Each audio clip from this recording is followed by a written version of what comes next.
Good evening, everybody. Welcome back then to another LFM stream here for round number 4 of the Case King Pro Series, where for tonight's action we are going to be heading to America and to the Indianapolis race circuit. Unfortunately, couldn't bring you the coverage of last week's race, but I can give you a little bit of a summary to bring you all up to speed with what took place. We were at Valencia race circuit, and redemption is the key word that went with round number 3, because Kazuki Omishima, after coming so close to victory in what was his debut race last season at the very same circuit, he went one better than he did last season and ended up taking victory ahead of many a fast competitor of Nicholas Huber and George Boothby as well to round out the podium, and in doing so promote himself up to second place in the championship standings behind the still strongly going championship leader of George Boothby. So George Boothby leads away in the standings ahead of Omishima. Nils Niles, Mr. Consistency in the BMW, sits in P3. Marco Bischoff, two-time Pro Series champion, sits in P4, and Valentin Barrier sits in P5.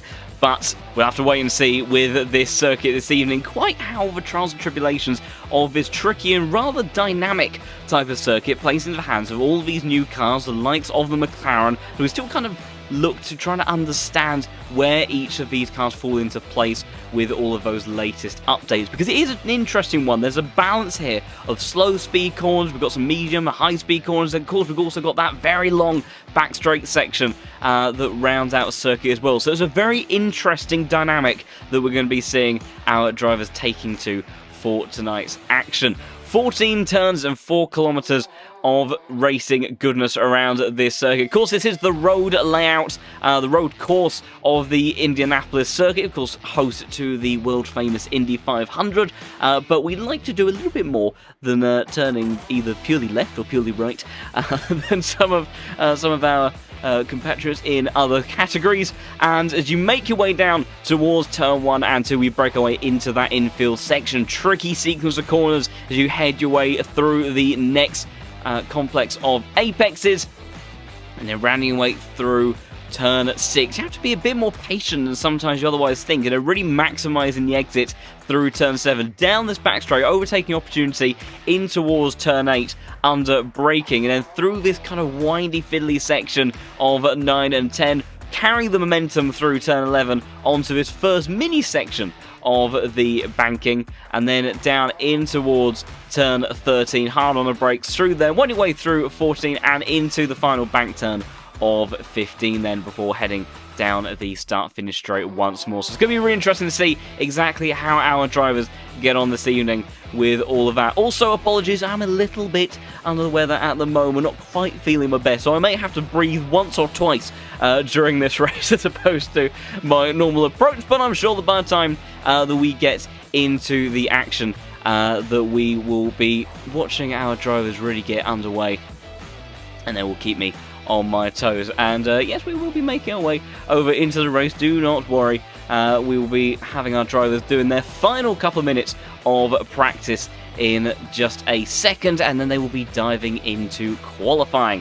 They will have 15 minutes to set their best lap, and then we will have 60 minutes of racing for them to get into. And we obviously had a 90-minute race last week where you have to be a little bit more mindful about aspects like weather and also tyre wear, but this is a very high degradation circuit. Undercut strategies, for example, are extremely powerful, and that really does play into the effects and different characteristics of each of these cars as well, where drivers really going to have to account for those aspects in terms of their setup, in terms of the way that they drive these cars in the race as well, and really trying to maximize all of the potential where they can potentially extract from each of their respective outfits that they are sporting, because we've got quite a McLaren dense field this season, very much in contrast to what we had last season, where the McLaren obviously wasn't really a fan favourite amongst our drivers, but definitely the Evo edition has proved very popular amongst our very talented grid. So we will see exactly how they get on for this evening, and we will just move over in just a second, and just like that we'll make our way over to the practice session where drivers have 3 minutes left on the clock. And interestingly enough, that right now leading the way is Adam Spassky in the number 5 Audi, so followed up by Tinko van der Velde, could actually see that maybe the Audi is the car to be around here. Previously, last season, we saw that the Lamborghini was particularly quick around this circuit, so it could be an interesting balance between each of these cars. Of course, having that extra dynamic between the different manufacturers and seeing exactly how our drivers get on always adds to the interest of this series. As Adam just pulls into the pits. So we'll have a little bit of a look at Tinko van der Velde for Williams Esports, sporting that Hymo livery, of course, on that Audi. Very recognisable and a distinguishable pink livery on board that one. And if he does look to go on for another lap, we will head for an onboard with the Dutchman, who is renowned for, of course, being extremely quick.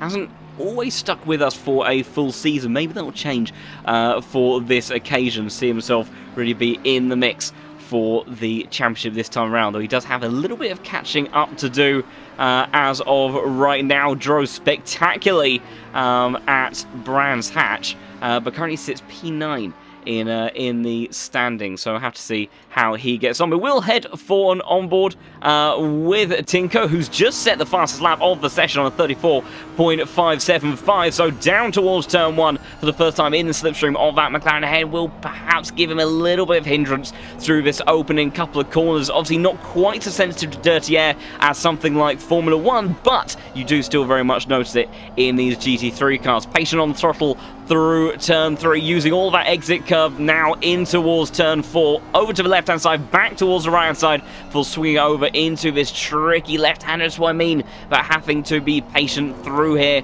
of turn 6 before opening up the exit of turn 7. This should be part of the circuit down these straights where the Audi should be pretty impressive. We have seen previously this car's got a decent amount of grunts from that V10 engine screaming in the back.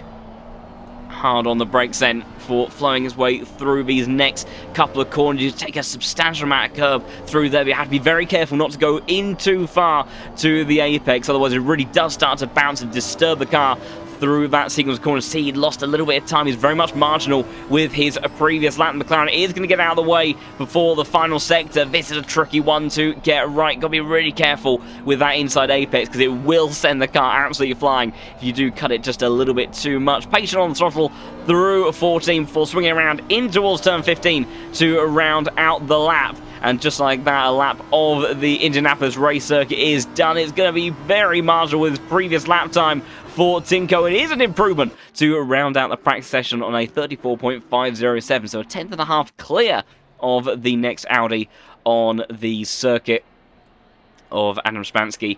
And the next car of Felix Tanvinzahaka, another one of the Audis, of course, also for Hymo setups, so perhaps very much dialed in on the same sort of pace and setup approach as Tinko van der Velde. So Audi's right now, in the practice at least, locking out the top 3 positions. So definitely looking like they could be on the competitive side for this evening. Also the likes of Brandon Reyes in the number 25 car.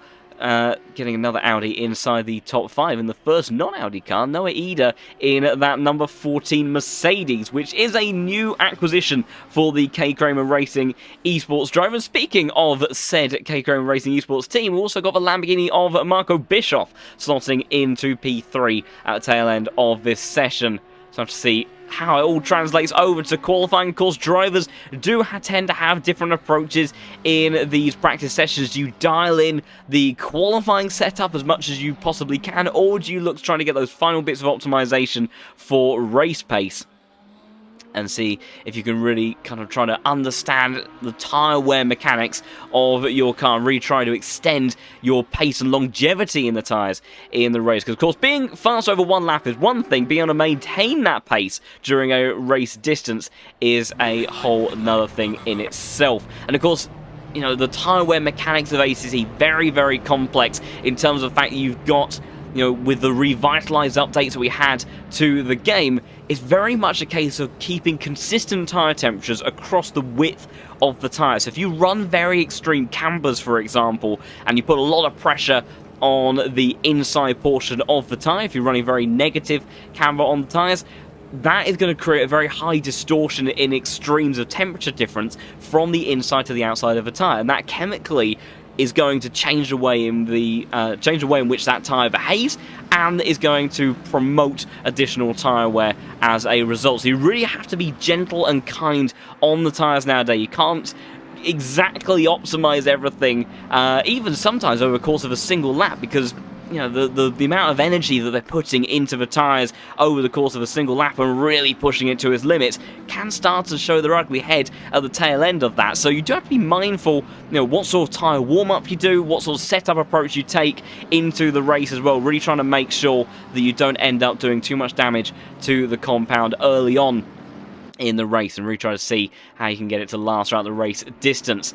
Of course, got Grantis Caracas, the number 1 car in the server, number 1 man on the LFM platform. Has been for quite a while now. Took that very prestigious role away from Marco Bischoff, who had that status for a long old time. Trevor Wenham was the previous number 1 man on the system. The Lithuanian, who has gone from strength to strength, obviously had a very long duration of being winless across multiple seasons of the Pro Series, but it all came good last season, where he had an absolutely stellar performance from start to finish, moving over from the Porsche to this McLaren. And we'll have to see how he gets on. Hasn't quite had the best of runs so far this season, but maybe today will be a day to change. But it does look like the Audis are looking particularly quick. We'll see what it's like, though, on board from the perspective of this 720S Evo, as he winds his way through the opening part of lap C. A little bit squirrely on exit. We've heard from drivers, even since when this car first came into play on ACC, that in terms of slow speed, kind of that slow speed corners, that initial acceleration, rear traction is not necessarily always the best. It does tend to fight you a little bit, and you have to have very quick reactions. See again, Caracas really having to be mindful of his steering inputs in that mid-corner phase as he gets on the power, but the number 1 car doing a stellar job of controlling the rear end of that McLaren. And you've got to be very mindful in this car of some of these curves, because much like the Ferrari, you know, we have seen in recent updates, kind of in tweaks that have taken place, that they don't quite have the same composure over curves as we saw a few weeks ago. We've seen subtle tweaks in the physics of the game, which have just made life a little bit more tricky again.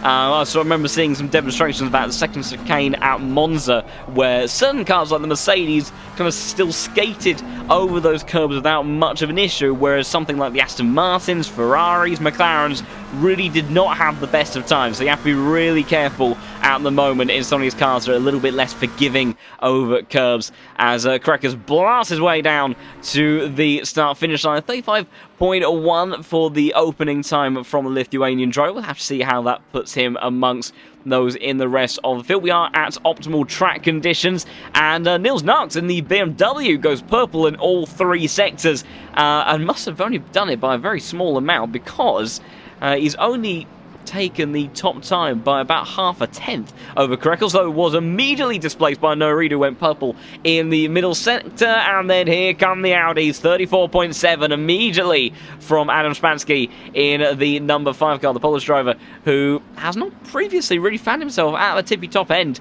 of this Pro Series field, but it does look like these Audis are absolutely coming alive here at Indianapolis this evening. So I have to see how he gets on. Eric Del Fanta for this event must be wondering if he should have stuck with the Audi. He was driving that car for a good few seasons, took a little bit of a hiatus away from the Pro Series, has come back to us and returning to the field, but taking this new 720S, it doesn't look like it's necessarily going to be the car that you are going to want to be in for this evening. Tinko van der Velde has gone to the top of the timing sheets by just 7 thousandths of a second, but he's not particularly improving on this lap, whereas Adam Spansky right now is almost up by 0.2 of a second. See him going back and forth a little bit on his delta as he tries to find time, get a little bit unsettled through that left-hander for winding his way out onto that initial portion of the bank section of turn 12.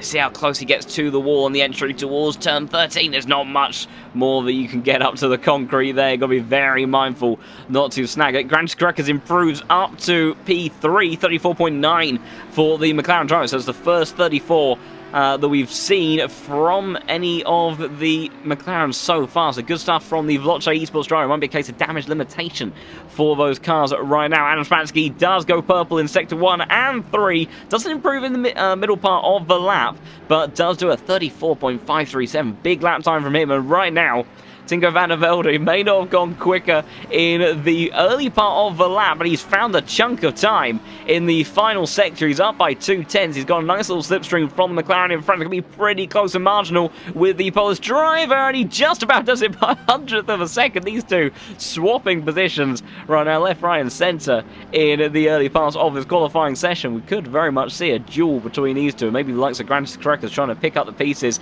if they come together. Norita still looking very strong in that Mercedes. Great stuff from the K Kramer Racing Esports driver, who is continuing to adapt to his new German outfit, as Brandon Reyes in the number 25 car moves up into P4. The next one of the Audis, and the Lamborghini of Marco Bischoff slots himself into P3. Now, of course, the likes of Michael Bischoff, he is a very experienced man in the cockpit of these cars. He showed such a great deal of maturity in races before, and it's quite often that experience behind the wheel that sometimes, especially if you do have two drivers in front that are very marginal on pace and they do battle quite a lot, it's going to be the likes of Marco Bischoff and also this man Niels Narks, who very much is the same, the fellow German, who maybe, you know, these cars might not have the outright pace for this evening, but you put someone like that behind the wheel who just understands how to race at the highest level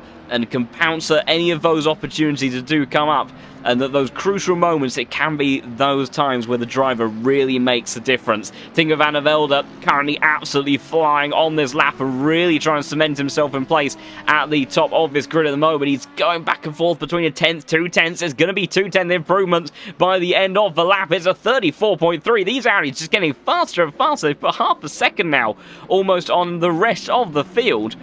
Adam Spansky found a 10th so far on his lap. He's just in the beginning part, but my goodness, absolutely flying. Aidan Walsingham now, the lead McLaren. Great stuff from the relatively new Veloce Esports driver. He has pulled down that lap by 34.8 from him, just 5 thousandths ahead of Neil Narks in the BMW. And apart from these two Audis at the front of the field, right now, we then have McLaren followed by Audi, followed by BMW, followed by McLaren, with there was a Lamborghini in there, but that Lamborghini just moved back up to P3 for Marco Bischoff, 34.7. So it's a really good mix right now of different manufacturers, and that could give us some very exciting racing action, as Adam Spansky is once again really trying to give Tinko van der Velde a hard time. He was 2/10 up coming in towards turn 13. I think he may have lost a little bit of time through there, but he's opened up the exit beautifully towards turn 15. It's going to be marginal by the time he gets towards the start-finish line. Tinko just starting another lap. Adam Spansky, I don't think it's going to be quite good enough to get to the front of the field, but he's less than a tenth behind and looks to put a fresh set of boots on those times. You see purple in the first sector, but was a little bit down on his previous best through that last, so still definitely time to find, and could be very, very close by the time they next look to head out on track. Just under 6 minutes left of qualifying to go. A bit of a rare occurrence to see the likes of this man, Grantis Korekis, to be over half a second away from pole position. An absolute weapon over the course of one lap. Has really improved his race pace and ability to extract pace out of the car over a race distance in the last couple of seasons as well, but has always been very, very quick on one lap, and just as McLaren just not really coming alive in the way that we would have anticipated based on recent form, where it just has looked like it's been the car to have. Marco Bischoff was on an improvement. He does improve at the tail end of his lap, does a 34.6, so he's closing the gap to those lead couple of Audis, the next of the V10 powered cars in the grid, but right now not quite close enough to close into the likes of Van der Velde and Adam Spansky in the number 5 car. Just having a look further down the field, we've got Sasha Vastos on a 2/10 improvement right now for the LFM team in the number 6 car. That's a very nice livery Mercedes, currently sitting in 23rd position. Looks like he should be able to get towards the top 15 if he carries this improvement through. We've also got Daniel Valla further up the field in the number 18 cars, returning to the grid. The Spaniard trying to see if he can make his way towards the top 10, although I think he's lost a bit of time on this lap. So let's see what's it going to be for the German driver in this Mercedes as he tries to take the shortest line he possibly can, and he tries to make his bet towards top 15, and he does, towards 14th position for the Mercedes. None of our top contenders out on laps at the moment. Florian Duicop, though, for that number 21 Lamborghini. Currently seeing what he can do. Of course, man, that had a rather spectacular victory, I think around 3 seasons ago now, if I remember, or maybe 2, at Bathurst Race Circuit. Really did give us quite a high-mouth moment for the German driver who dominated the race, start to almost finished, but then had a rather spectacular and cataclysmic moment over Skyline that really did jeopardise the end portion of his racing. Grant Korekis, and I think George Boothby in hot pursuit at the tail end of that one, but he just managed to limp his Mercedes home to take victory. It doesn't look like he will be particularly challenging at the top end of the field. Unfortunately, not quite with lines like that through turn 14. I think that's going to undo all of our work that he had put together in the opening part of the lap. So he will have to look to go again. Just 3 minutes left. So drivers, unless they are out on circuit at the moment, likely to only get one more attempt under their belt. Tinko was almost up by 1/10 of a second on this lap. He's gone a little bit back and forth on the delta. The Dutchman trying to extract absolutely everything. Can't believe in practice, we were looking at mid-34s, and the way that these guys are driving, that you'd almost start to think the 33s would be possible. And I don't think we'll quite get to that sort of margin, but they are absolutely extracting the most from these Audis that are looking very, very fast. We know that Tinko was a little bit off the pace in part of his lap previously. It's going to be very marginal. I think he may improve by an absolute smidge over his 34.3, and he does. He goes into the 0.2s of 2.77 from the Dutch driver and just manages to extend the gap over Adam Spansky, who's just a little bit further up the road. He will still have 2 laps remaining. Both these Audis actually will have 2 more attempts. And Marco Bischoff into the pits. Will that be the end of the Lamborghini drivers qualifying session? He does need to be heading out sooner rather than later if he wants to set another lap time, and I don't think he's going to. So the German driver will start no higher than P3 for the K Chrome Racing Esports team. Very good job, though, from the Lamborghini. There's no doubt about that. Niels Knox for BS Plus competition, trying to see what he can do in this BMW. A car that we know has gone from, previously being a very, very good and competitive car, and has then kind of had this weird dynamic where at certain circuits it's an absolute missile, and others it's just kind of a bit lumpy, would perhaps be a way to describe it. It just hasn't really had the sort of pace that we were kind of used to seeing at points from the M4. and, you know, it was such a comfortable car at times to extract pace out of, but just hasn't quite had the same sense of speed that it once did. Valentine Barrier was up by 0.2 of a second, and he's bailed out of that one. Let's see if we can catch a replay of that, because I think the Frenchman, the man that sits P5 in the standings, has had a little bit of a mistake in towards the final sector. It was going to be a big lap time. I'm not quite sure what the Frenchman, what the camera for Frenchman is doing. And going down to turn 1, I thought we were actually at the tail end of the circuit then, and he's just bailed out of the lap entirely. So, no further improvement for Valentine, driving of course for Yassi. Still fairly new to that roster, but has put together some excellent performances so far. Apologies for stumbling.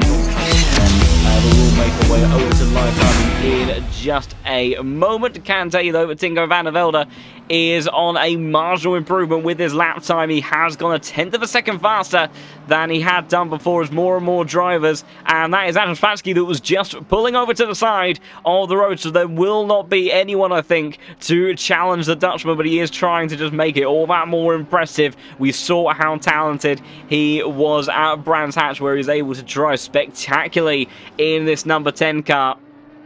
And he's trying to really put on a show and get ever closer to those 33s. Right now, he's 1/10 up on his previous lap, going purple in the first sector, matching his previous best in the middle, really pushing the limits. Look how close he was to the curb on the exit of turn 13 there, but it was just a little bit too much. He bails out of the lap, but Tinko van der Velde still puts on a fantastic showing and takes another pole position to his name. Just seeing, is there anyone else that is looking to move further up the field? Doesn't look like there's anyone improving on a lap at the moment. We've got Noah Reeder, who had found some time, but not without the cost of an invalidation, and it would have been a 34.725 for the German driver, which would have moved him up in towards that top 5 region of this very competitive grid. So still a good effort from the K. Kramer Racing Esports car, but not quite enough to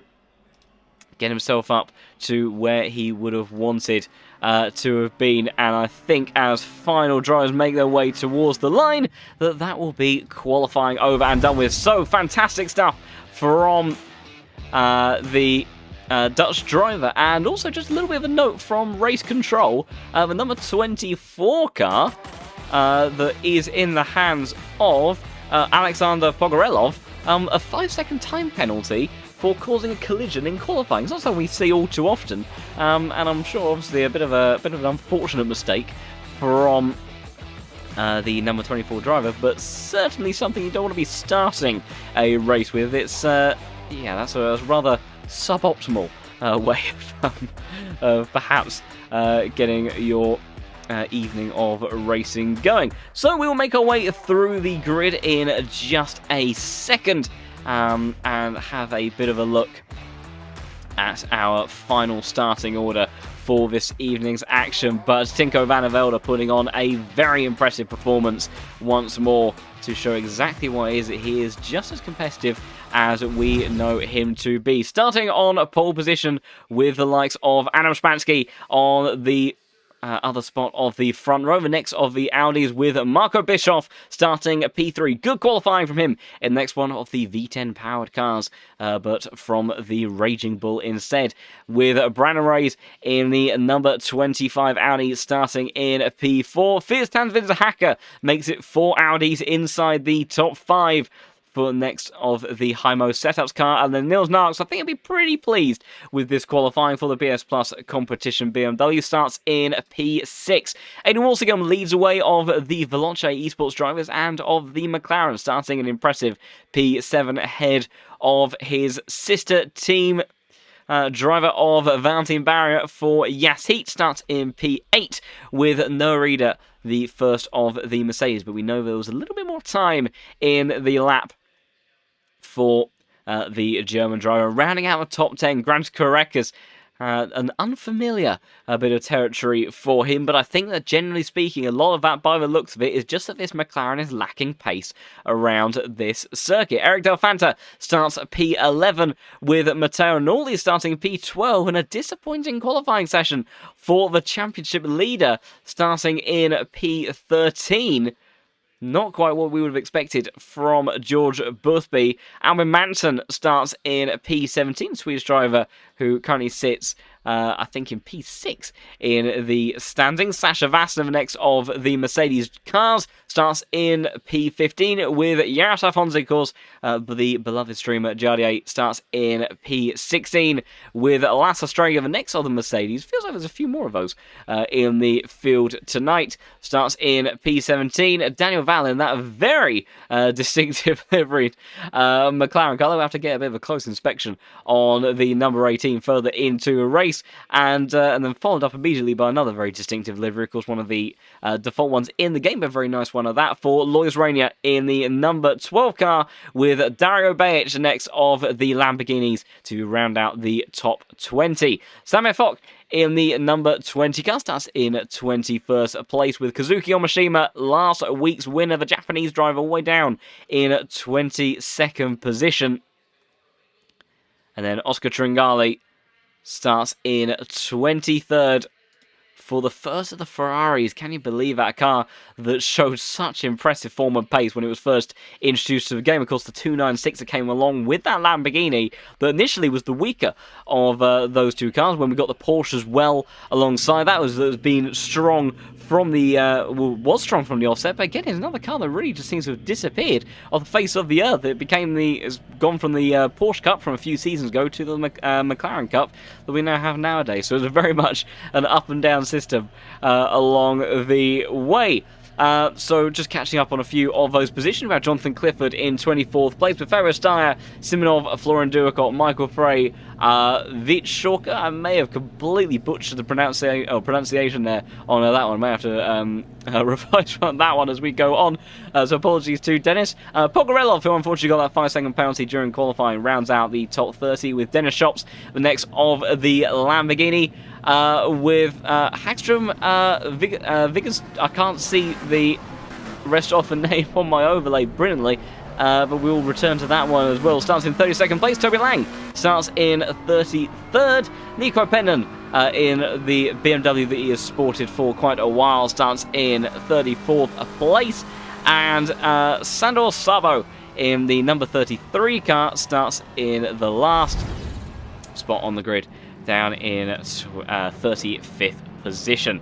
So we shall get everything sorted and underway for this. What does look like, at least for the first half of the race, drivers don't have to worry too much about any issues when it comes to weather, and they should be all good to go in pursuing a dry race, but could all, of course, turn on its head as time goes on. They do have a mandatory pit stop, remember, that they must serve during the race. There will be a central 20-minute pit window in which they need to do that, but that still gives a wide amount of opportunity for drivers to go for an undercut strategy. Well, like I say, around this circuit, degradation is pretty high, especially that middle sector is where you're going to really notice it, because when you're in the infield, when you've got all of those slow speed corners, and you're relying very much on the mechanical grip of your car rather than what you can provide aerodynamically, tyre wear, very, very important. So expect to see drivers trying to go quite aggressive on that front. But of course, Indianapolis, with that long start-finish straight towards turn 1, and even the run down towards turn 8, very much a place where you can make overtaking opportunities happen. So drivers still have to be very much mindful of those aspects of things as well, because even if you do get the undercut and you get track position, there's a good chance if somebody is on fresher tyres behind you, they've got the pace advantage, good chance they'll be able to make the overtake towards that point on the circuit, because the slipstream is going to be very powerful at points in this race as well. So 60 minutes of action. It very much looks like V10 power is the theme for today between these Audis and that one Lamborghini inside the top 5 of Marco Bischoff, who has not won a race in, I think, about 2 seasons now. A man that was a regular race winner, one of the most dominant forces in the Pro Series, but he finds himself potentially in the best bit of contention he's had for the last couple of seasons, so maybe he'll be able to do something today. But Tinko van der Velde will be looking, trying to make it 2 victories to his name from season 11, and it's green lights away then with van der Velde trying to lead Spansky towards turn 1. It's a good start though from the Polish driver on the outside as they head towards turn 1 for the very first time. It's almost 3 wide between Tanzbitz, Hacker, Bischoff and Raiz towards the first corner. Bischoff, big dive down the inside as completely misses breaking point. Polish driver of Spansky sent off the circuit initially towards turn 2, just about manages to pull up. Will there be a penalty for Bischoff? Handed out there, and may have been given a slight commentator curse for the experience of the K Kramer Racing Esports driver to keep his head there, because he did make a bit of a misjudgment. Thankfully, Spansky did keep it all together and maintain position, but a bit of a miscalculation from the German driver from the off there. Meanwhile, battles taking place between Karekas, Valentin Barrett trying to go all the way around the outside of turn 7. That's a difficult pass to make. We've got George Boothby in hot pursuit as they go down towards turn 8. I'm so sorry if my voice is giving out. Excuse me for a moment.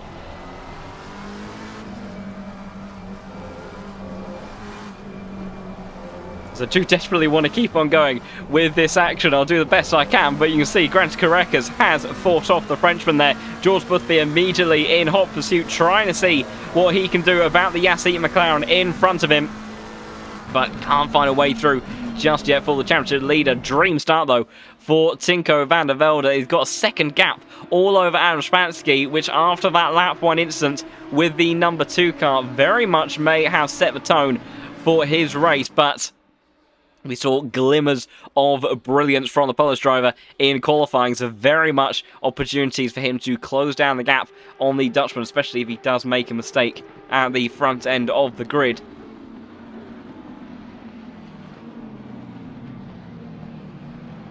Matteo Noldi trying to send one up the inside, couldn't make it stick. Florian Duakop almost coming together with Dario Bajic through turn 1 there. Lasse Strager trying to send one up the inside of Lois Rainier towards turn 3, towards the outside. The number 21 car looks at contact. Daniel Valler in that distinctive number 18 car, and there's yellow flags further down the field as well for, I think that's Nico Pendon in the BMW. We'll see if we can catch what happened there, although I think I might have to leave it for just a moment as there's still action taking place amongst these cars. Jonathan Clifford also in a bit of a scrap as well, but we will try to have a little bit of a gander at what took place there further down the field. So Daniel Valler sent it on the inside of Albin Manson, contact on the apex. That was why he went around there. What happened, Nico Pendon? And that was with the McLaren of... I'm trying to work out which of the McLarens that would have been. It was... I can't work out which one it was at all, unfortunately. It was the black McLaren of somebody. It doesn't have a livery on it, which unfortunately doesn't make it particularly easy to track down. Nope, can't work it out, unfortunately. But very unfortunate for Nico Pendon in the number 30 car as he goes down the order.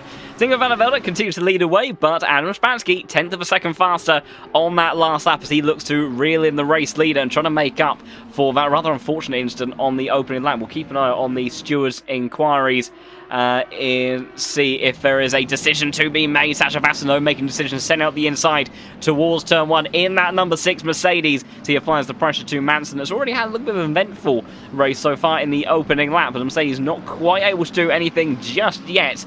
But we do know this Mercedes has a lot of torque from the V8 engine, almost looking like it was going to dive up the inside towards turn 6 there, unable to do so.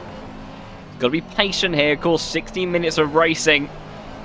Plenty of opportunities to get a move done. Let's see what the speed difference is between this Mercedes and the McLaren ahead, because trying to work out where the difference in performance for this McLaren lies, why it's not quite on the same pace as what we are used to seeing. As Manson does look like out of these two cars, he may be the one that is in a little bit more of a tricky spot right now in the race to try to hold these other cars back.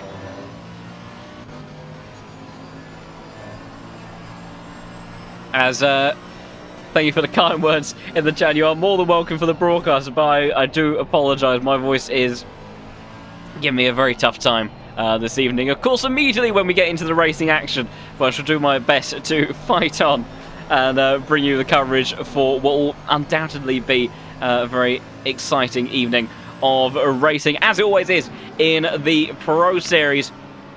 See, Michael Frey was in contention for a spot there, but he's dropped it a little bit back through the final sector. Florian Ducop, though, trying to sense if he's got opportunity. Sasha Vasta sending one up the inside. The Mercedes power really coming into effect there. Couldn't quite get it done. Lois Rainier sending one up the inside on the exit of turn 2 there. Now maybe going for the switchback to turn 3. That Mercedes vulnerable.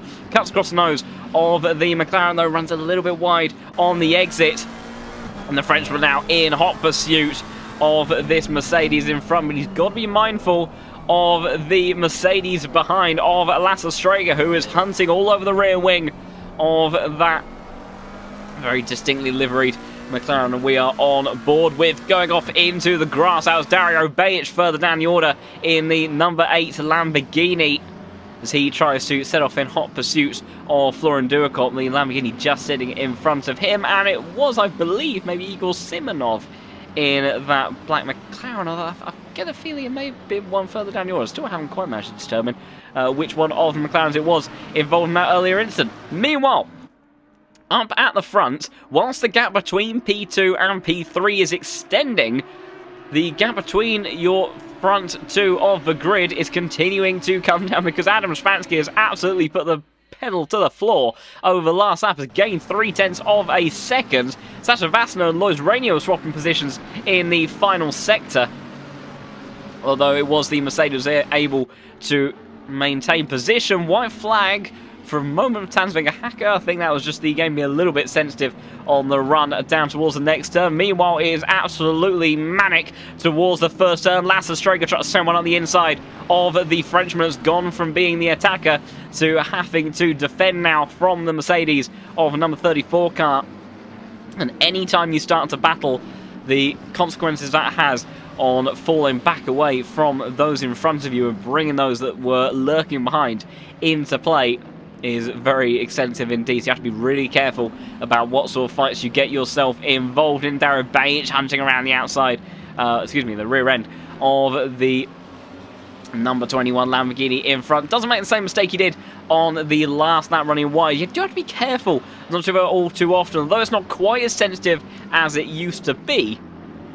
There is very much the opportunity, or kind of that makes it sound like a positive thing, but it does promote potential for punctures to be generated if you do really hit either some of these curbs extremely hard, or if you end up going wide and really bouncing your way through the grass and on dirt and on the exit, which we do tend to see on some portions of these circuits, can very much get yourself into a slow puncture sort of territory. So you have to be very mindful of that during the course of a race distance as well. Florian Ducop, probably the best in position right now of this bunch to see if he can make a position. See what's the speed of this Lamborghini like down the start-finish straight. Looks like that Mercedes pretty handy. Of course, Lasse Strager is following closely in the slipstream of Lois Rainier, which is helping him maintain position for the time being, but very much difficult for the Lamborghini to make any inroads on the German car that sits in front of him at the moment.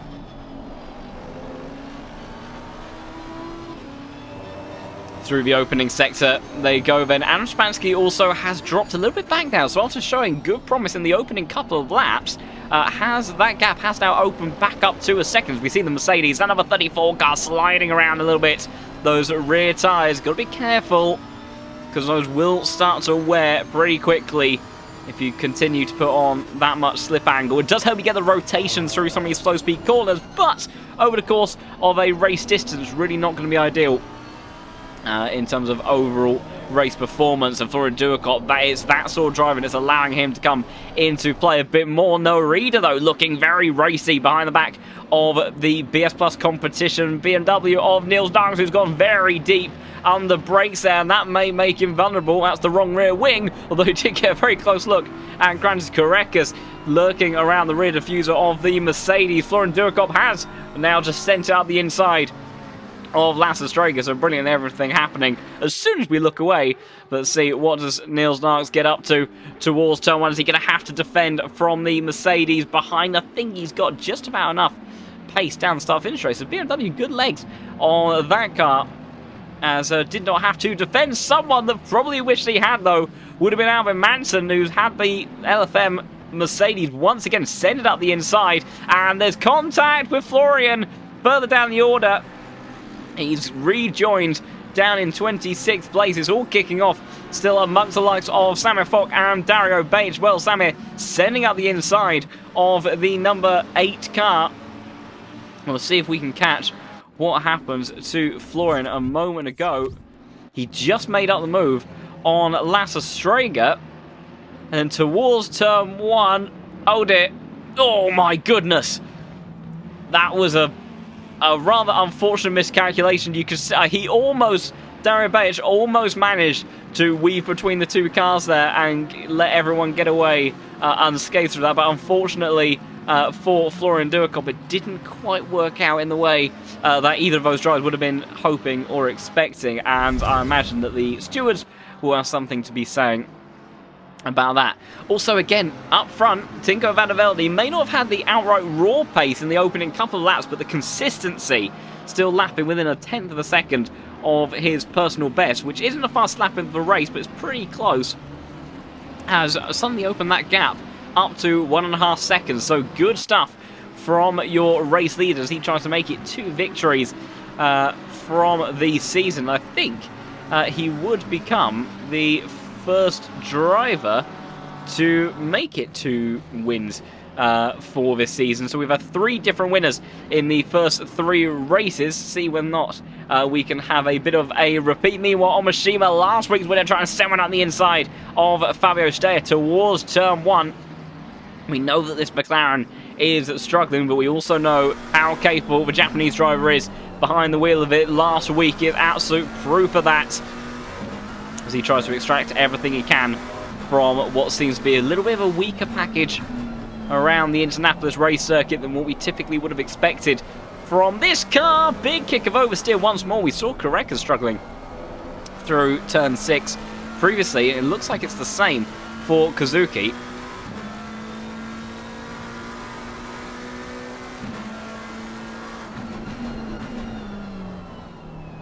Omashima, though, trying to maintain the pressure on the Mercedes driver, as someone that's also doing something similar is Florian Duacop right behind him, as he looks trying to regain some positions.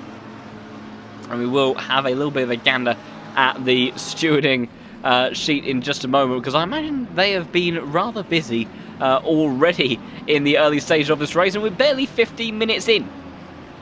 But these drivers, when you have drivers on such a high level competing for some really fantastic prizes in the Pro Series, you are undoubtedly going to have pressured moments where drivers do have, sometimes they either go for a move that's maybe not quite on, but they hope it comes off, or just have a little bit of misjudgment under pressure. Florian Duacop does he think about sending up the inside at turn 1? He doesn't, a little bit deep on the brakes, so potentially for Omashima, so potentially an opportunity opening up for Florian Duacop. He gets the power down, he goes for the switchback towards turn 3, he set it up beautifully, barely any room given on that inside line from the Japanese driver, and has to actually tag the brakes to make sure it doesn't run into the back of the McLaren. So Kazuki not wanting to give up position by any means, and same goes for Michael Frey by the looks of it. Oh my goodness, that was very close to contact for Nico Pennon, who says thank you very much guys, and takes 2 positions in just as many corners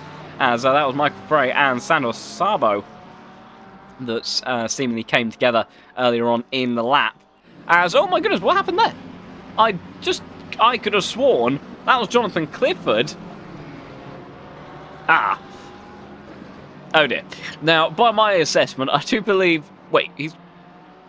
Okay, well, we'll put that down to some interesting networking. No, he's... My goodness, I have no idea what is happening now. Jonathan Clifford is disappearing in and out of the Shadow Realm, like he's travelling around in the TARDIS, to be honest. Yeah, I think, unfortunately, he may have actually disappeared entirely. So, which is a major disappointment, actually, because, of course, this would be his home race. So, very disappointing for Jonathan Clifford there, who has now seemingly left the server entirely. Meanwhile, Samuel Fox setting up the inside of Oscar Tringali in the Ferrari 296. Nothing that he can do against the V10 power of that number 20 Lamborghini. In actual fact, immediately starts to fall into the clutches, potentially, of another Lamborghini in this field, who has had a rather eventful race already, and of course may not actually really be battling for track position at this point in time, because could very likely be seeing a penalty coming his way in just a moment. Tanzania Hacker brought out the white flag a moment ago, but I think, again, that's just the game being a little bit on the sensitive side. How things going on. Meanwhile, Niels Knight starting to become a little bit of a cork in the bottle in that BMW, as the Mercedes Noah Reader and Grantus Krekas in that Veloce Esports McLaren start to bunch up behind.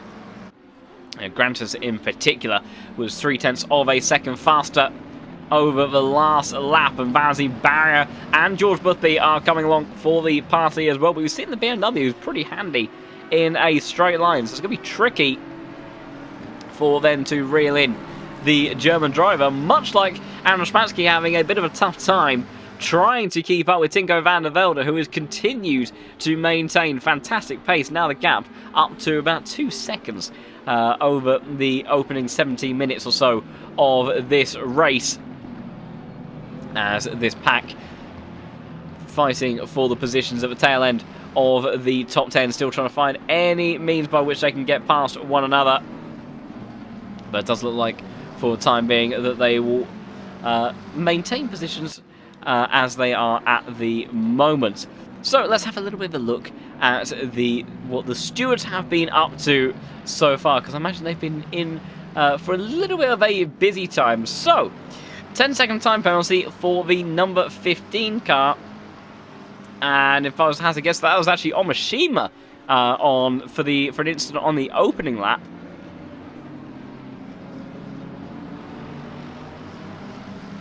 So the Japanese driver definitely not having the best of times so far this race. 5-second penalty for the number 35. That is Dennis Shops further down the order for causing a collision. And then we've got some other incidents right now under review as well. We've also got Pogorelov that's come into the pits. Not quite sure why that may be. Is he going to get out of the way again, or is that him retiring from the session? Have to wait and see.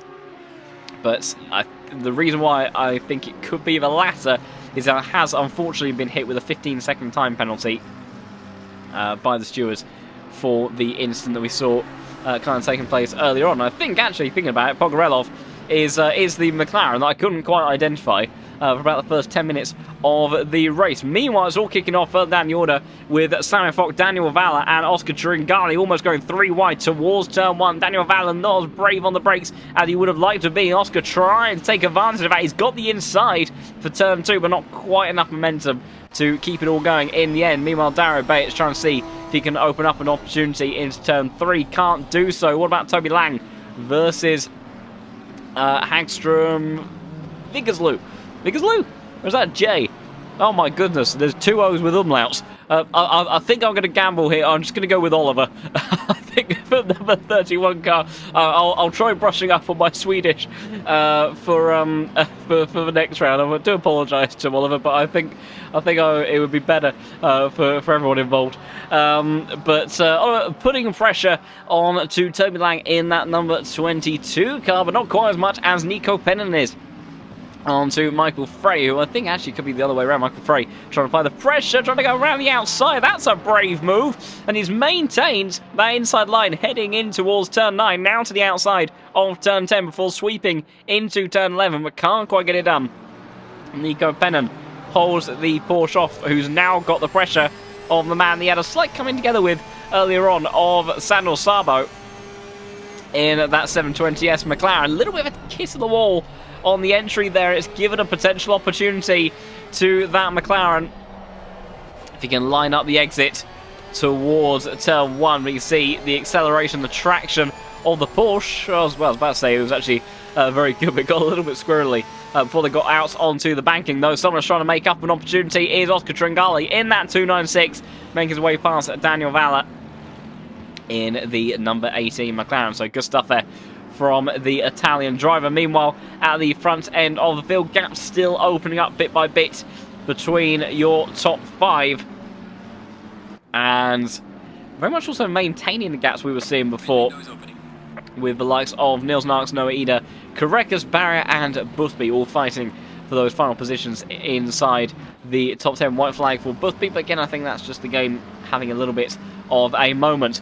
Pit window has now opened for drivers. I don't imagine we'll see people going into the pits just yet, but I would think that it does open up some potential opportunities in maybe the next 5 minutes or so for some undercuts from certain drivers. I do believe Brandon Race has made a little bit of a mistake on this last lap. He's very much down on his previous lap time, and Aidan Walsingham not hanging about and just continuing to lead the way. Very impressive from the recent Veloce Esports recruit as he continues to extract pace out of this McLaren better than the rest of his teammates. Right now trying to see if he can go one better in the race, closing all the time to the Audi. Thinks about a move up the inside, can't quite get it stuck.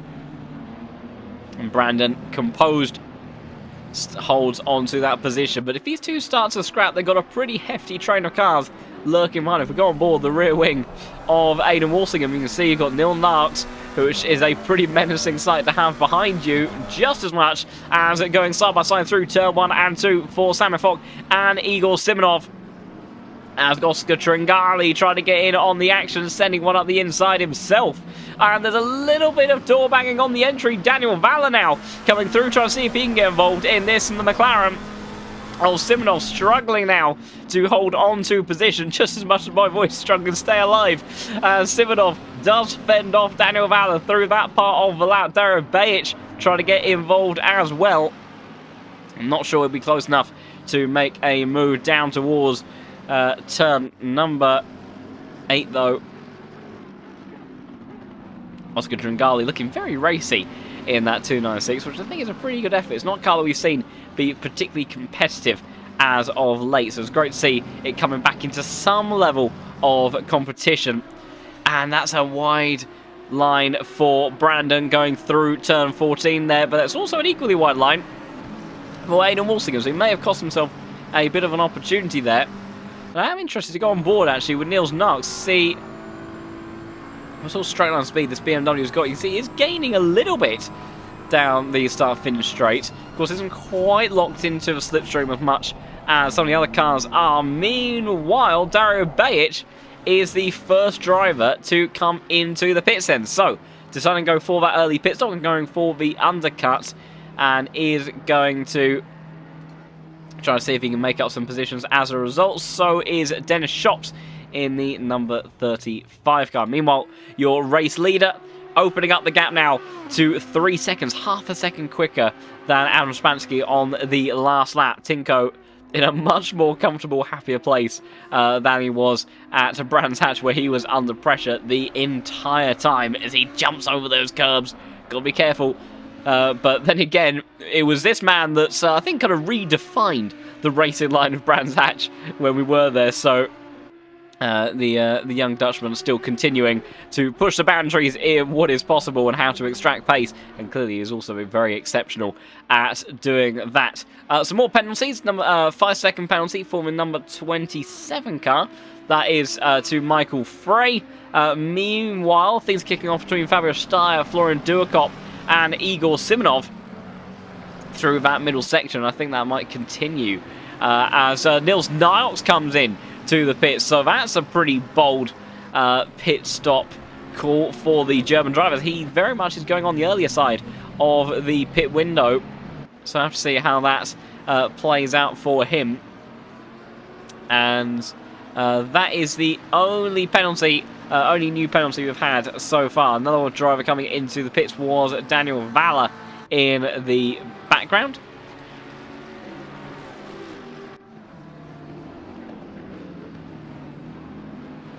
As continuing to sit in the slipstream is the likes of Steyr, Duakop, trying to see if they can apply the pressure to Simonov, but unable to do so at the moment. And whereabouts does Niels Narks end up emerging from the pits? He'll be there for a while. He should have come out in clean air.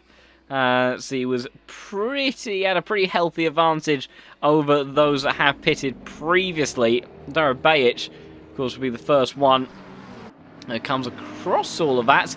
And that's actually a really awkward position. So, Dario Bajic has emerged right in the middle of the lead pack of cars. So he's not fighting for kind of P8 or anything like that. Niels Narks, whereabouts is he going to emerge?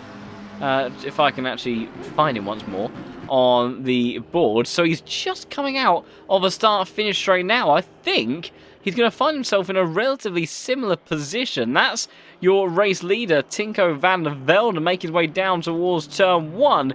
And Niels Narks does have enough of a margin, thankfully for him, to not get caught up in that. But for Dario Bajic, that was a pretty awkward position for him to be in. Number 31 car of Oliver, applying the pressure towards the outside of... oh dear, I think we've got a fight between the two cars on the grid that I must admit I've struggled with names tonight, because we've got Dennis Wittschorker in the number 23 car, currently sitting in P23. I thought, although he's about to be promoted by the likes of Aidan Walsingham and Lasse Strager coming into the pits next. And Aidan Walsingham looking to obviously cover off that undercut strategy of Niels Narks, as Oliver sends out the inside in towards turn 1 there. Side by side they run, where it's the Porsche of Michael Frey who is a lap down on all of this, having done his pit stop.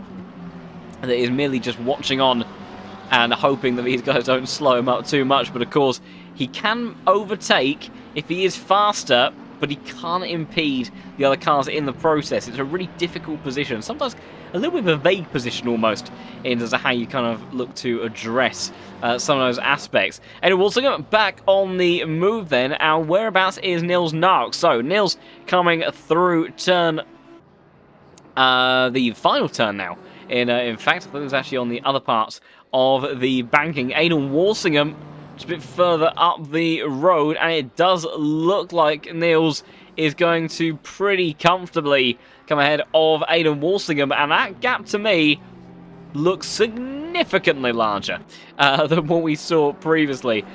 So very much looks like that undercut strategy, even just for a lap, is extremely powerful. So what does that sort of mean for the likes of Tanvin Zahaka, Noah Reeder, Karekas, Boothby, Delfanta, that we're all kind of running around that top portion of the grid? We could very much start to see some additional battles as a result there. Daniel Valla coming out of the pits as well, slotting in right behind Dario Bajic in that Lamborghini.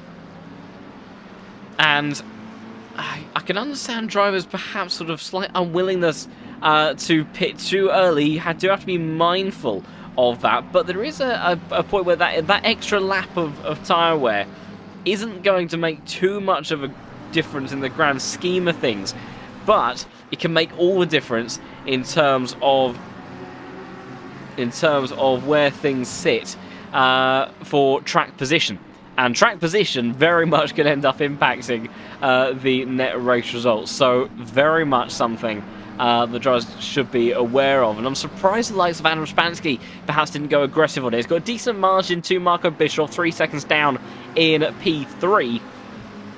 And Adam, he could have forced the hand a little bit of Tinko there, but perhaps maybe looking to try to go the other way of things, of an overcut strategy, but have to be careful to make sure he doesn't end up losing too much progress. Tinko van der Velde had a slight inconvenience of Aidan Walsingham sitting in front of him, as meanwhile Georgia Boothby comes into the pits as Eric Delfanta just about gets it stopped in time. Jardier in the background as well. Sasha Vassner is coming in too, so we'll see how that moves in just a moment, as Lois Rainier battling with Lasse Strager. It's the Frenchman that comes out on top on this occasion.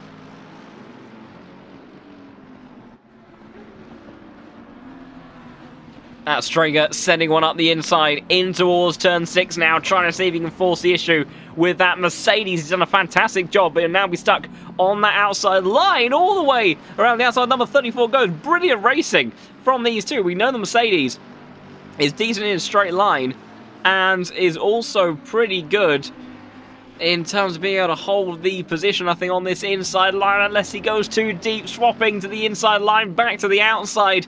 Undercut, overcut, undercut, overcut between these cars.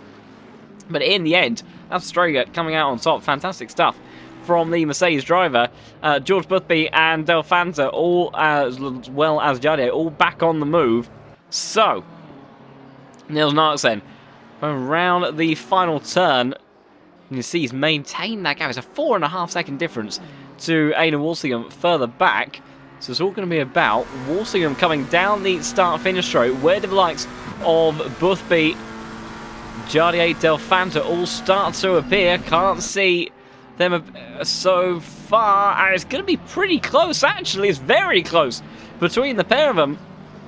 So maybe Aidan Walsingham in particular got his pit stop a little bit wrong, because right now, very marginal between the two Veloce Esports McLaren. George Boothby right now looking like he's the one that gained out of all of that and will be in a slightly stronger position when it comes to tyres as well. Sasha Vassner just made up a move, I do believe, over Lois Rainier, immediately on the attack as Valentin Barrios sends one up the inside of Brandon Reyes in that number 25 Audi.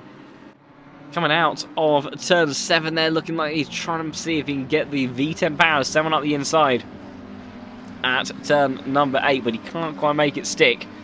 As Tinker Van der Velde, now next one to come into the pit, so is Grantus Correcus as well. So, the next of the McLarens, Veloce Esports McLarens more specifically, and that's particularly close between Noah Reader and Grantus Correcus. That's going to be busy on the exit out of the pit lane. And also it's going to be a case of, will that end up emerging straight into the path of the likes of Walsingham and George Boothby, or will they come out ahead? Tinker Van der Velde comes out in a very nice, happy place. You can see the pair of them trying to kind of find where they can get a little bit of space. That is Nils Narks right behind Felix Tanzvinza Hacker. So the undercut strategy for Nils has allowed him to close that gap. Noah Reader holds on to the position over Grantus Correcus, and Aidan Walsingham has dropped back massively in the process. So Walsingham and Boothby have really kind of lost out a bit here, because going longer into the stints for Noah Reader and Grantus Correcus has not just allowed them to somehow gain some positions and all that, but they'll be the best placed in terms of tyres going into the second half of the race. Nils Narks, of course, the first man of that group to pit, but right now is using those fresh tyres to his advantage once they're up to temperature and once he has the advantage. Oh, that's a big send up the inside, and that was not intentional, I don't think, from Nils there, and a collision at the apex.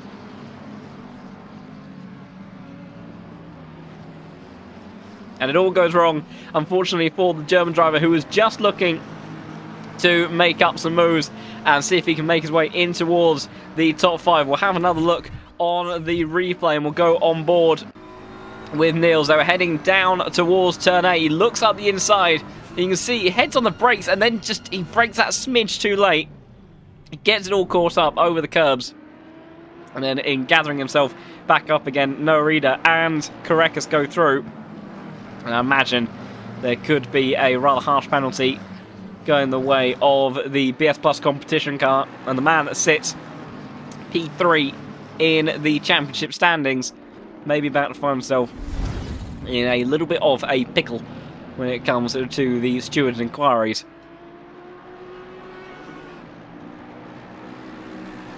I do apologise, everybody, for my voice is really not being particularly helpful this evening, and I am doing my utmost.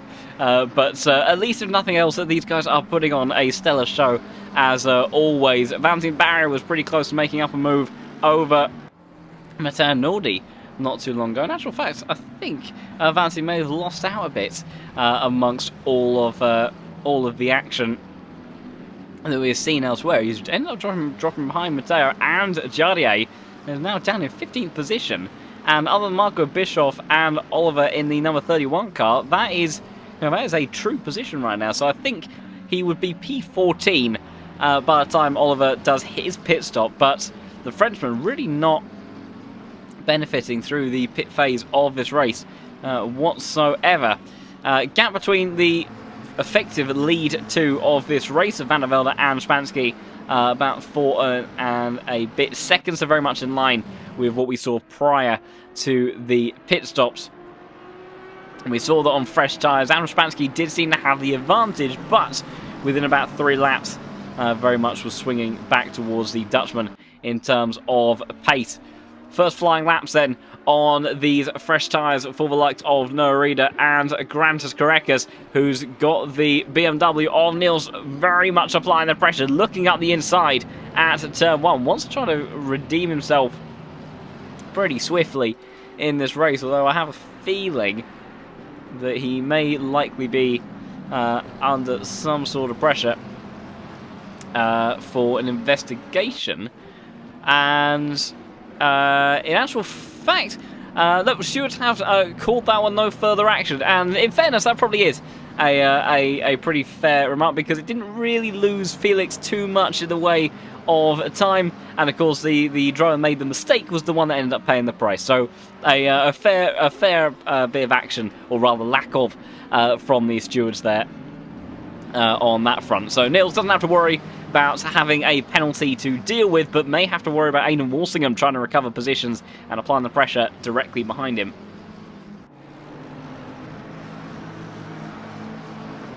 These drivers then, 24 minutes left on the clock as they continue to press on and see what they can do in this race. This group around the tail end of the top 10, still the busiest part of the action on circuit. We've got Matteo Naldi reeling in Jardier over this last lap for the battle for P12.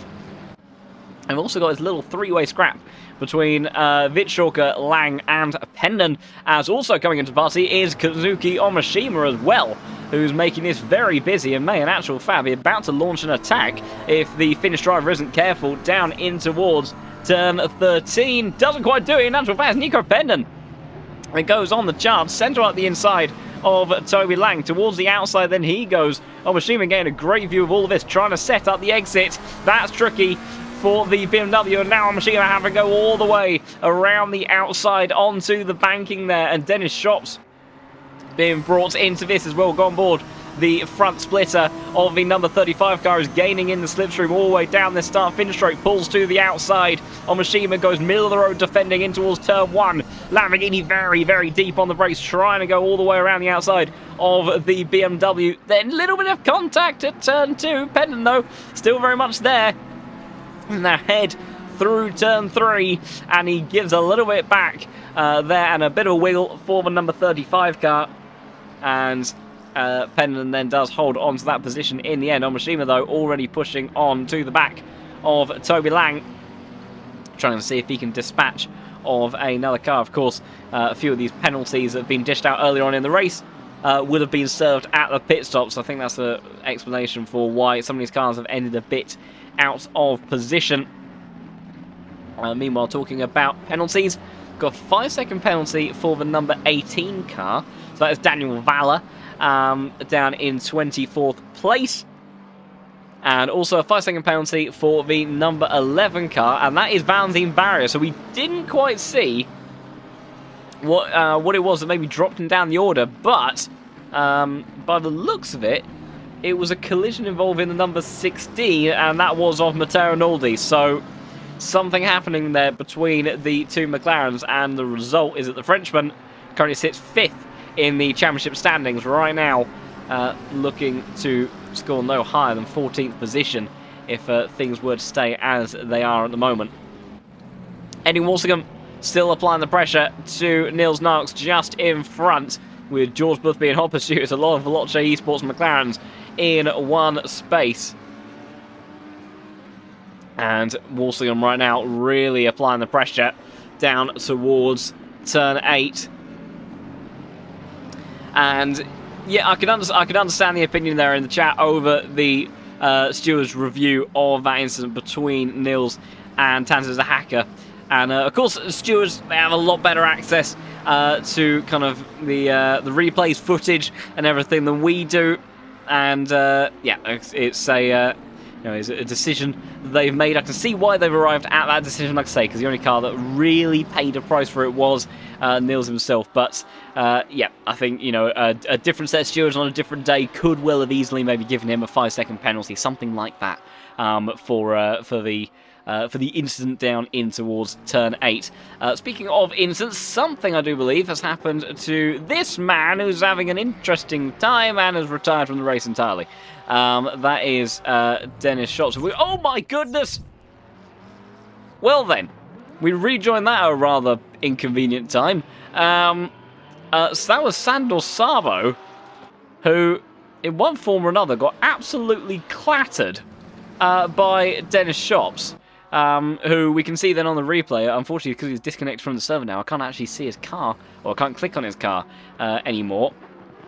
If we go on board the Porsche, you can see him flying off the exit of turn 8, and then make his way to the outside portion of the circuit. But yeah, I'm not quite sure what sparked the incident initially at turn 6, but the rejoin was far from ideal. That's a lot of white flags. I'm hoping nothing cataclysmic has happened. I don't think it has, but just the game having a little bit of a sensitive moment up at the front, though it is still Tinko van der Velde who has now got the fastest lap on the race on that last one, 34.587 from the number 10 car. That is a lap time that some didn't even achieve in qualifying, so just goes to show his pace as Grantas Karekas George Boothby, who has managed to get past Aidan Walsingham, now trying to get himself past Nils Nyox in the BMW. So in the action that we were reviewing further down the order, it's kicked off a little bit inside the top 10 here, and Nils really struggling to keep these two McLarens behind. Will hop on board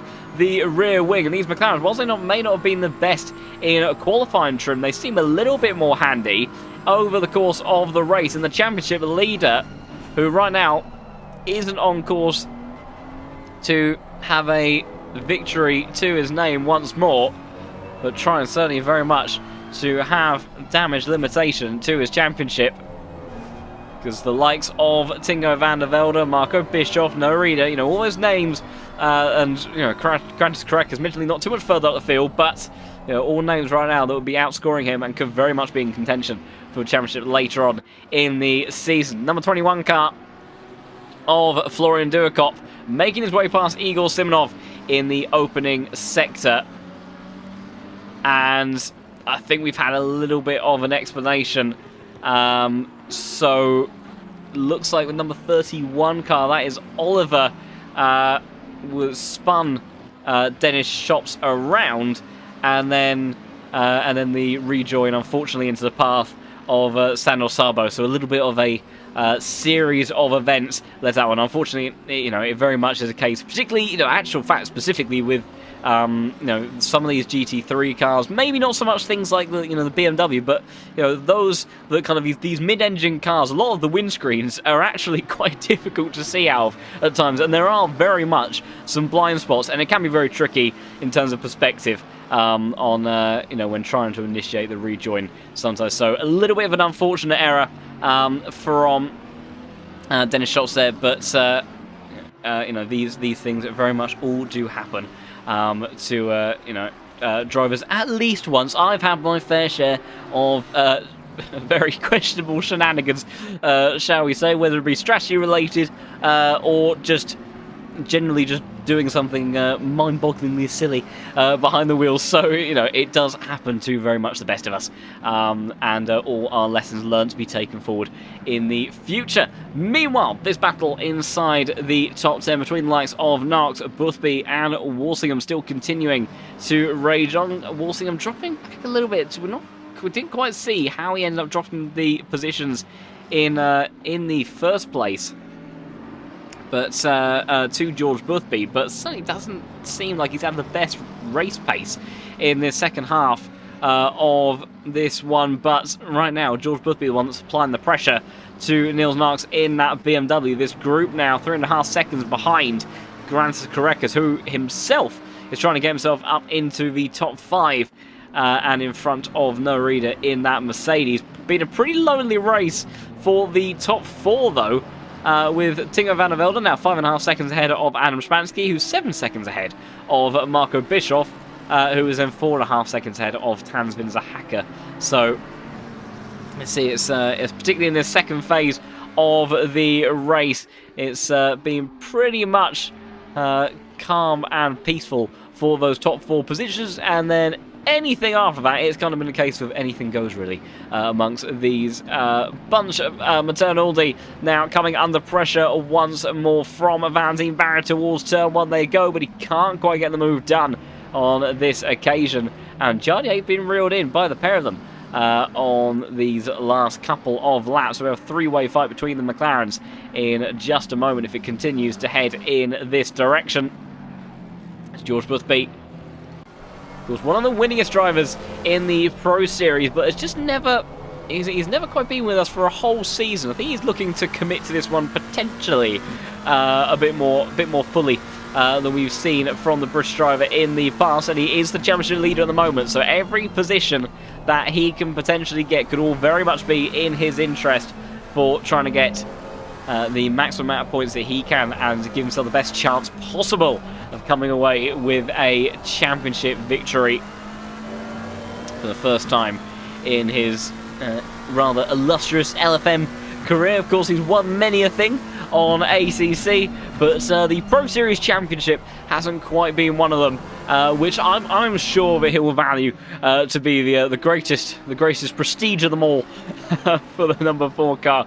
So we'll see if he is able to make any further progress up the field in the last 14 minutes of this race, or if Niels Narks can hold on to that P7 spot in the BMW. Same goes for Grant Karekas over Norita. Has been applying the pressure over the course of this race, but hasn't quite been able to do anything so far about the Mercedes that sits in front of him. Meanwhile, Samir Fock applying the pressure to the back of Lois Rainier. He's got a very good run in this Lamborghini. Down towards turn 1 they go.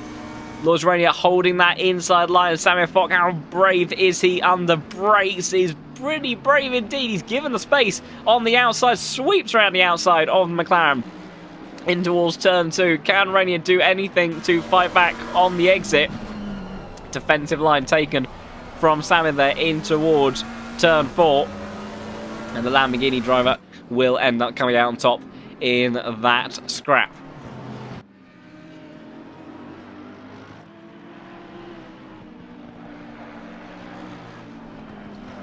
Oh, as I thought Karekas then was going to make a little bit of an error, but he's just about managed to keep it all together. I'll tell you what, that was aggressive though, over that inside apex at the right-hander of turn 11. As he very much... He's got to be careful about track limits here. It's very easy at that corner to get a bit ambitious with that inside curve. I'll tell you what though, it's the closest it's been in a while. He was 0.8 seconds behind Norita on the previous lap. Now that gap is down to 0.3, but this Mercedes is pretty stellar in a straight line. See, there's Tanzvin Zahaka just a bit further up ahead, and Grant Karekas in that McLaren I don't think is going to have anywhere near the level of grunt that he needs in order to apply the pressure properly to the number 14 car that sits ahead of him. You see the Mercedes, I think struggling with its front tyres, a pretty common characteristic for that car as the race goes on.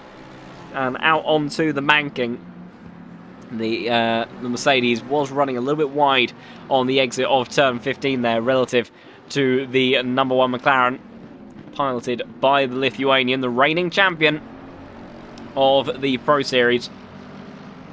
Just keep an eye on scraps further down the order. White flag for Dario Bajic, but I don't think anything too alarming taking place on this occasion. Matteo Nordi has actually managed to get a second over Vanteen Barrett. Dropped back away, but Nordi still very much on the tail of Jardier in the number 3 McLaren just in front of him. So could very much see some potential moves from the Frenchman in just a moment.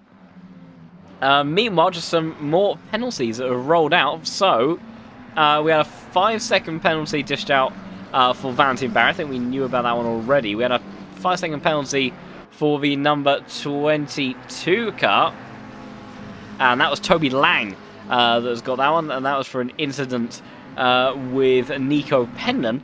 And then we have 5 seconds given out to the number 30 car, and that was Nico Pennon again to the number 30, causing a collision with the number 35.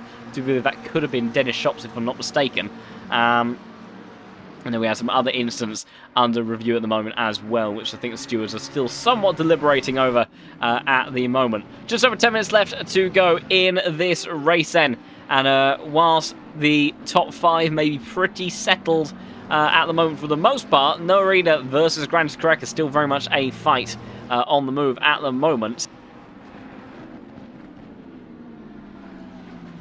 With the Lithuanian driver trying to see if there's anything he can do about that Mercedes sitting in front of him at this point in time. Valentin Barra, after dropping back by almost a second, very much going back and forth right now with some of these positions, because we've got Valentin who was well away, so was Korekis, and then and just in the blink of an eye, you switch back to the fight, and they're very much already locked onto the tail once more. So, has been a little bit slow lap from Naldi over the last venture around this circuit, but will it be enough of an opportunity for Valentin to make a move towards turn 1? It's tricky because it's identical cars for a start, and on top of that, he is getting the slipstream off Jardier, although not with a mistake like that, and that very much could open up the opportunity for Valentin towards turn 1. So is there anything that the Frenchman in the Yasseet McLaren can do? Go on board the front splitter of the number 11 car, tries to open up the exit of turn 14 as much as he possibly can. Pretty good traction though from Nordin. He's pretty handy in a straight line as well. I think that there's quite a downforce difference running here between the two cars, and Nordi really not being reeled in at all down the start finish straight. So that's going to make life pretty tricky, I think, for Valentin Barrier, who will have to try to think of a pretty neat and an inspired way if he is going to make up a move, because at least on straight line performance, don't think that the Frenchman in that number 11 car has got too much to work with, but visibly it does look like he is a lot more composed in the corner. So I think definitely an aero difference of some sort between these two cars. But then we're going to go on board with Nordi onto this back straight. You see that gap just grows and grows and grows, and even down a relatively short flat out section between these two cars, that gap does expand by about a tenth or so. So it's very much a trade-off, and that's kind of what we were alluding to in the opening of this race, was the fact this circuit demands very different characteristics from the car. You need straight line speed, but you also need cornering grip. And it's very rare that you can find a setup and car that does all of those things perfectly. If you did, then you sort of have kind of a magic formula on that front, because one usually comes with a trade-off of another. So balancing all of those aspects out and having a platform that allows you to do that is very much the name of the game with all of this. So it doesn't look like Valentin being able to make up a move on this occasion. George Boothby's fallen a little bit away from Nils Narks on the last lap. It's a bit of a wiggle there from Aidan Walsinger, maybe just trying to a friendly hello to George Boothby in the what is now the second of the Veloce Esports McLarens. Let's see, George Boothby, he does find a bit of time in certain parts of the lap over Niels. Meanwhile, Tringali versus Lois Rainier down towards turn 1. Side by side, they go. The Italian driver trying to see if he can do anything about the Frenchman in that McLaren ahead. The answer for the time being is no, as number 12 will still hold on. As there's a mistake from Walsingham there, I think, by the looks of it, as he's dropped a position to Eric Del Fanta. So was there something to happen between the two Veloce McLarens? This wasn't too long after we'd moved away from these two. So Walsingham going in towards turn 6. Oh, is there going to be contact? It doesn't look like there is. So what on earth happens? Well, I'll be 100% honest. I have no idea what happened there, because that didn't look like a hardware issue. It didn't look like a disconnect. That looked like a very purposeful conceding of the position, but I have seen nothing to suggest that Walsingham would need to do that, so I really don't know what happened there, but he's very much given up the position to Eric Delfanta, who may have been just as perplexed inside the cockpit of that McLaren as I was watching the incident unfold. And Walsingham now finds himself potentially under threat from Brandon Rayes for the final spot inside the top 10, which has very quickly become what is now the closest fight on circuit, other than Oscar Tringali versus Lois Rainier 2.0. Florian Durkop watching this very closely just behind these two will go on board the Lamborghini as there's a little bit of contact on the entry towards turn 1. Oscar may have something to say about that towards turn 2. He can't get the position done, and now he's under threat immediately from the German drivers trying to go all the way around the outside. That's going to be difficult to make stick at the Ferrari. We know it's good through the corners. That's about the one perk of that car that's still left on the 296 chassis, but he does have enough to hold off the number 21 car, who stays P21 for the time being.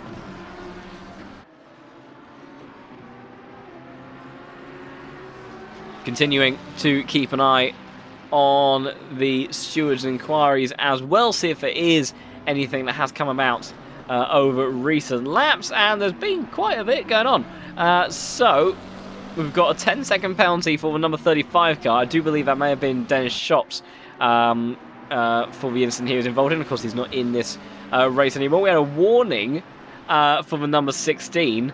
That was Matteo Naldi for potentially for causing a collision, but then no further action on anything else from there. So still, give or take, fundamentally the same position we found ourselves in, penalties-wise, just a few laps ago.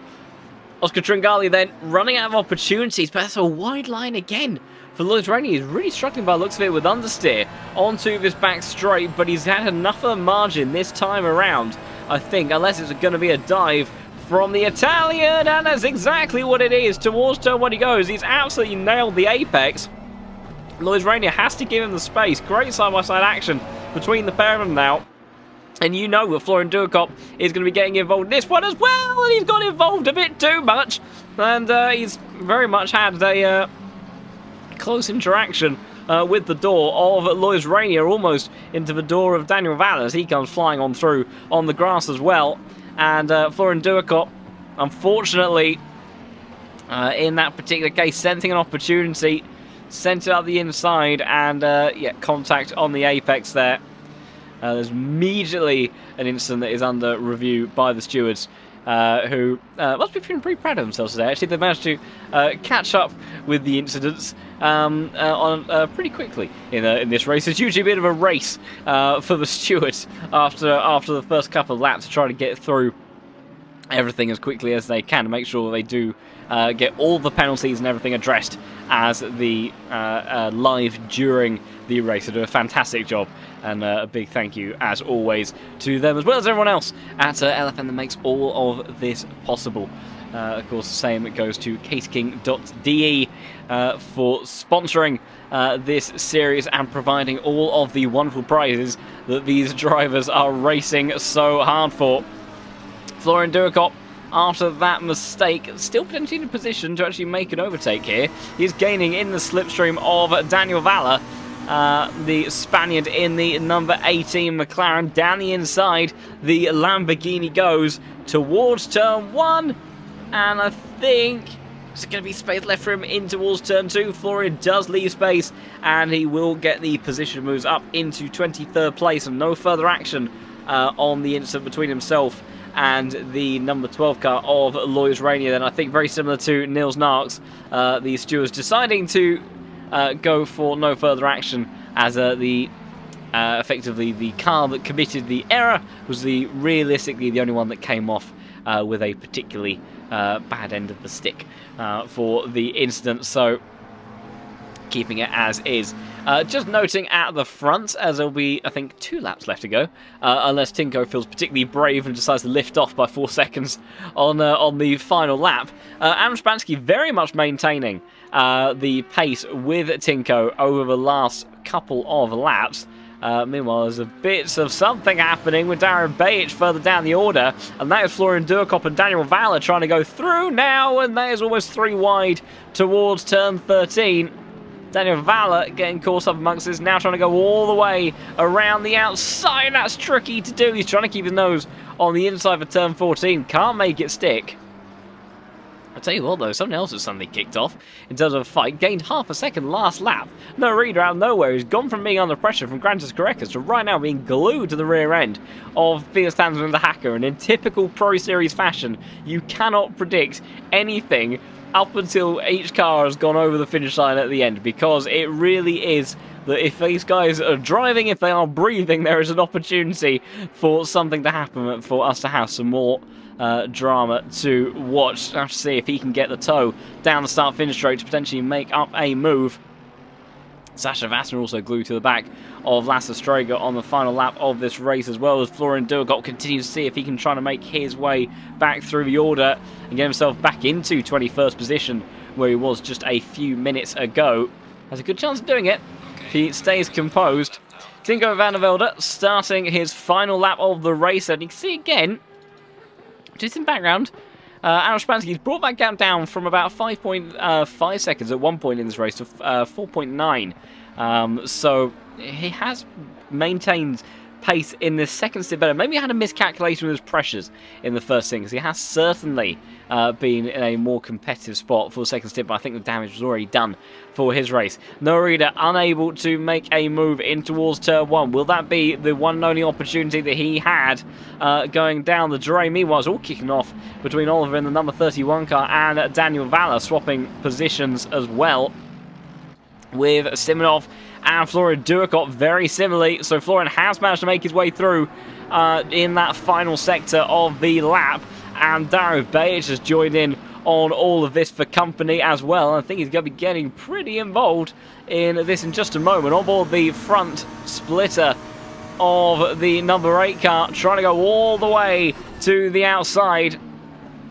See if he can make this one stick. We've seen it go wrong before. Side-by-side action, a little bit of shoulder barging there from the number 8 car, but he does make out the move as a result. Meanwhile, Noah Reeder still desperately trying to apply the pressure onto Tanzvin Zahacker. We'll have to keep an eye on that, but it's Tinko van der Velde who has dominated today's race. A much calmer, more composed day for the Dutchman, who takes his second victory of the season and becomes the first double winner, as it's all kicked off further down the order because Grantis Correcas has sent out the inside of Noah Reeder. And Noah Reeder, who looked like he was in contention for potentially P4, finds himself down in P6. Correcas looking across line in P5, and then the Mercedes in P6 in the end by the looks of it, unless things chop and change around with post-race penalties. Alvin Manson having a bit of a scrap, I think, at the tail end there between self and Valentin Barrier. Matteo Nordi continued to apply the pressure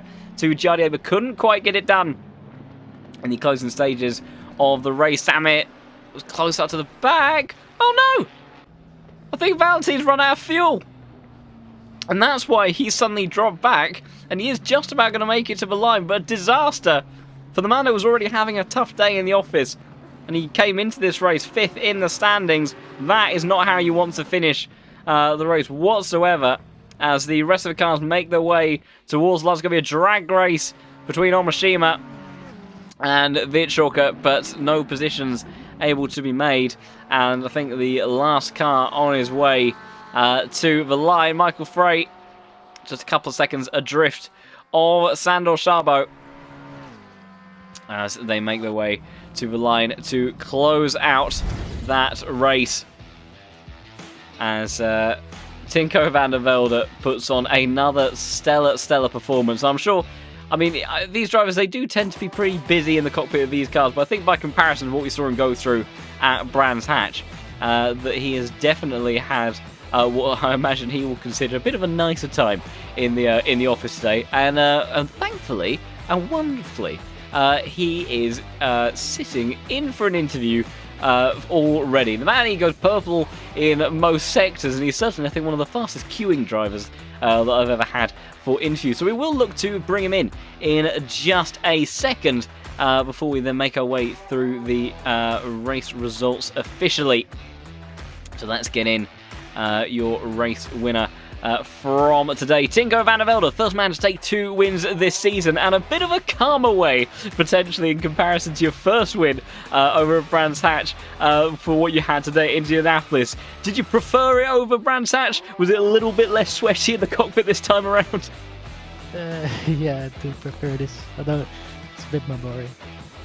I can imagine it maybe hasn't quite got the same adrenaline rush, perhaps, as what you had at Brands Hatch. But yeah, I mean, I think it's whilst maybe doesn't quite have that same level of rewarding feeling, there's something to be said about having that level of dominance, particularly in that opening stint as well. It looked like Adam was able to kind of keep with you in sort of the opening sort of 3-4 laps of pace. And then you just kind of settled into your own rhythm and really started to open up that gap. And then after that, there was no chance really for him to reel you in.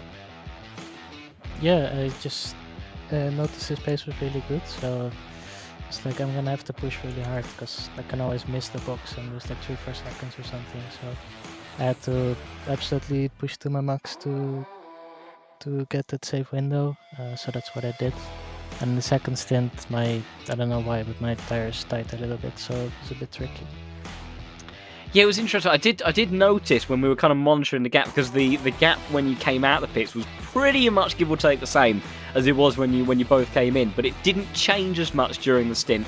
The second phase of the race as it did in the first. But still, a commanding 5-second advantage when you cross the finish line at the end there. And and taking your second victory of the season, really fine form from you. Were you surprised about the pace of the Audi today? Because it really did seem like we've seen the McLarens be quite competitive as of late, but the Audis, for Indianapolis, really seemed like the car that you wanted to be in. Yeah, I knew that beforehand, so I knew I was going to be able to win this race, so it was really good. And especially against the McLarens, there's so many, and McLaren is like 3/10 of the Audi, I think, or 4. So it's really good for me, and able to gain a lot of the points on the McLarens. That's good. Yeah, certainly, because we can expect them to probably be more competitive at some of the other circuits on the calendar. So yeah, it's days like this where it's crucial to really bank in those points when you do have that car advantage, when it is maybe a bit on the rarer side. That's for the Audis. So yeah, a perfect execution from you today, even if the perfectionist in you is sort of always hunting for those extra tenths and curiosities of trying to maximise things like the tyre deck in the second stint. But it's as we constantly talk about the Pro Series and the echelon drivers that we've got at this level, it's that constant push for perfection that really ends up setting this kind of top split of drivers from a lot of the others that can very much be quick but aren't always necessarily on quite that same level. We're going into Spa for next week's race. Do you have any ideas yet over kind of where the Audi might sit in terms of pace there? I have no idea, honestly. They changed the bob a few weeks ago, I think, quite drastically. So I have not driven it since, so I have no idea, to be honest. I know the McLarens are really strong, but we'll see. Yeah, I think I do remember seeing various comments, shall we say, about the about the bop at Spa. So we'll see how it plays out. But I think, as proven so far this season, if anyone's going to be able to make that Audi competitive at Spa, then it'll certainly be in your hands, Tinko, because continuing to extract fantastic pace out of that car. So yeah, brilliant, fantastic stuff, and congratulations to you for maybe not as much of an adrenaline fueled victory tonight as what you had as your first one of the season at Brands Hatch, but still a very, very exceptional performance from you. And once again, thank you for joining for an interview. It's always nice to speak to our race winners, and hopefully catch you again very soon in the future. Yeah, thank you so much. See you next time. Thanks a lot, Tinko. Bye-bye. Great stuff to hear from our race winner, and a man that very likely will find himself in a pretty good spot, I imagine, in terms of the championship as a result. He was sitting in P9, but bearing in mind that was with a no-show for last week's race. And that there are drop scores that take place in this series. And when you start to take those things into account, it does start to affect these tallies quite substantially. And bearing in mind, that this right now, in terms of completed races for Tinko, would be a P2, a P1, and a P1. So that man is in very, very fine form. And, you know, the likes of George Boothby, Omashima, who didn't have a particularly good day, Niels Niox, who probably would have wanted things to go a little bit better for him, and Marco Bischoff, who did come away with a solid result in P3, they're going to be worried about the Dutchman because he is looking to be very, very quick this season. There is no doubt. We'll look to have a look through the official results, which have wonderfully just come through spot on time. So Tinko is your first double race winner of the season. Raspansky taking a brilliant podium, and then Bischoff rounding out with the Lamborghini. Tanzan Hacker, Caracas, Ida, Niox, Boothby, Delfanta, Walsingham, Reyes, Honzig, Naldi, Manson, and I didn't quite catch that next name, rounding out top 15, Vasta, Fock, Tringali, Rainier, Barrier, Duakot, Bayic, Oliver, Simon, Steyer, Viet Shorker, Omashima, Daniel Valle, Pendant, and Toby Lang round out your top 30. With then Sandro Sabo, Michael Frey, your last finishers, with Shops, Pogorelov, and Clifford being the your DNS, unfortunately, for the day. And just because I would feel bad to miss the name off the list, I am just going to let it loop back around so we can see who finished in P15. And those honours went to Lasse Strager in the Mercedes. So good stuff from him in all of that then. But once again, the Pro Series delivers another exciting and fantastic evening of action for us to all witness and enjoy. And also, I do want to say thank you everybody so much for your patience this evening. My voice has really not done very well, and I have very much done my utmost to keep up with all the action. But these drivers, they do make it difficult by having it as action absolutely non-stop from start to finish. But that is what we love about this championship. So whilst it has made it a bit of a struggle for me this evening, that we have certainly been treated to our usual dosage of wonderful weekly racing action. But that will be it then for this evening. Let's say we'll be heading over to Spa for next week's race at what will be round number 5 of the championship, and whether or not George Boothby will return to fine form and deliver another victory to his ever-growing tally, or will Tinko van der Velde continue to cement in place what so far has been a very commanding opening portion of the season for the Dutchman. We'll have to wait and see.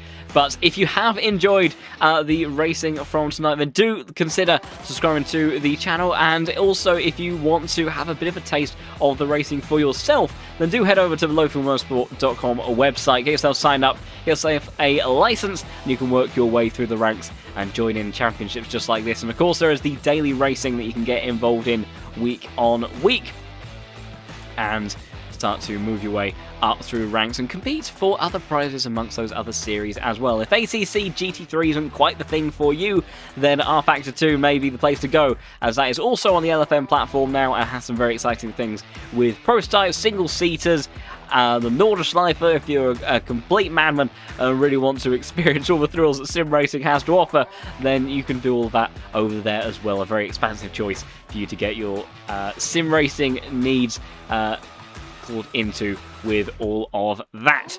But if the racing side of things still isn't for you, you can also still be part of this ever-growing community, discuss all things sim racing and real racing related in the Discord server as well, and be part of this wonderful ever-growing family that really does just love everything about what we do. And yeah, keep up with all the latest news and updates as well. But that will be it then for this evening. Thanks again, everybody, so much for your patience, and hopefully seeing all of you next week for the Pro Series when we head off to Spa, and keeping in tune with all the latest stuff that LFM has to offer. But for tonight then, it's goodbye.